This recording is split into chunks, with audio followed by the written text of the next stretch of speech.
Une réunion de la reprise. Le présent Conseil des ministres s'illustre comme tel, ce qui sous-entend que les membres du gouvernement ne sont plus en vacances.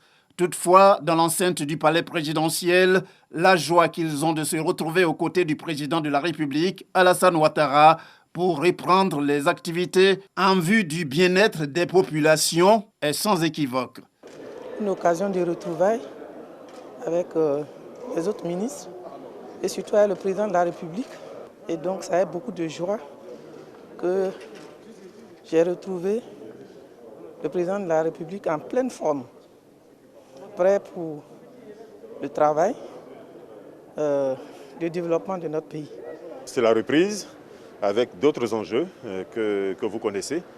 L'objectif étant le même, continuer à améliorer les conditions de vie de chaque Ivoirien partout où il se trouve sur le territoire. Je me sens très bien. Aujourd'hui est le premier conseil de ministres de la reprise des travaux, du travail du gouvernement et nous avons une très bonne séance.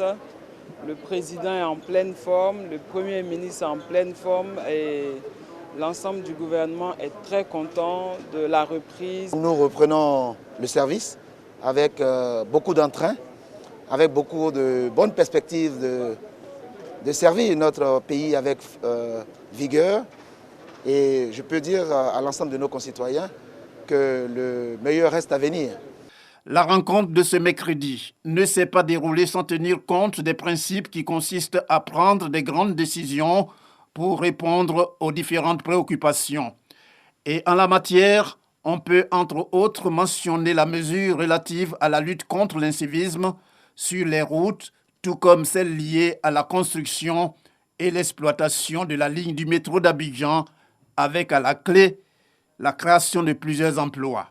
L'État de Côte d'Ivoire, vous en souvenez, a signé donc le 21 décembre 2019 avec la société de transport abidjanais par rail, la STAR, une convention relative à la construction et à l'exploitation de la ligne 1 du métro d'Abidjan, devant relier les communes d'Anyama et de Port-Boué sur un linéaire d'environ 37,5 km. La présente ordonnance vise donc à faciliter la réalisation du projet qui permettra, outre le développement et la modernisation de l'infrastructure des transports à Abidjan, la création de 2000 emplois directs et de 3000 emplois indirects pendant la phase de construction et la création de 1000 emplois en phase d'exploitation. Au titre du ministère des Transports, qui, vous le savez, a initié une vaste campagne de lutte contre l'incivisme sur nos routes. Donc, le Conseil a adopté une ordonnance portant donc règles applicables en matière de transport intelligent ainsi que sa loi de ratification. Le Conseil des ministres du 6 février 2019 a autorisé le déploiement sur l'ensemble du territoire national d'un système intelligent de gestion de la circulation routière dénommé Système de transport intelligent ou STI, qui est basé essentiellement sur l'application des technologies de l'information et de la communication au domaine du transport.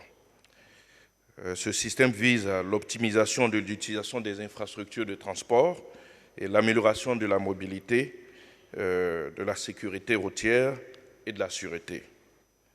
Cette ordonnance organise donc la mise en œuvre du système de transport intelligent et définit de façon plus précise les règles applicables à la gestion électronique des infractions et à la réglementation à travers la vidéo-verbalisation, à la gestion automatisée du trafic et à l'information en temps réel des usagers.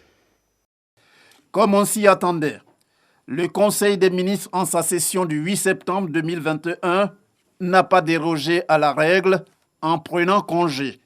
Conformément aux dispositions prises, le prochain rendez-vous aura lieu dans 2 semaines, c'est-à-dire le 22 septembre 2021, pour plus de précision.